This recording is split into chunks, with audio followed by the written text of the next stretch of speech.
Вот такую шнягу затеял. Надо будет просто плиты прикрыть, там гидроизоляция не до конца. Вот здесь бежит прямо над входом. Ну, вода стекает. Естественно, все это мокнет, разрушается.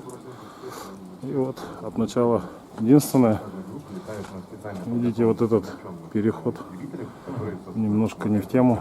Пойди, наверное, досочки подставлю, чтобы ровненько было. Ну, как-то так. Как-то так.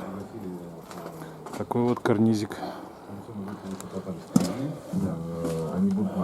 Ну, я считаю, кстати, этим делом занимаюсь вообще впервые.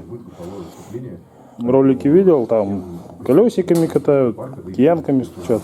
Ну, я вот молотком катал. Считаю, что нормально получилось. Швеллер обычный. Десятка. Труба 80 как раз вовнутрь входит. Плюс полосочка как раз его зажимает, получается.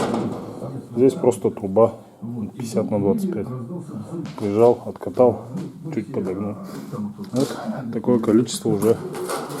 Еще надо 90 гнуть.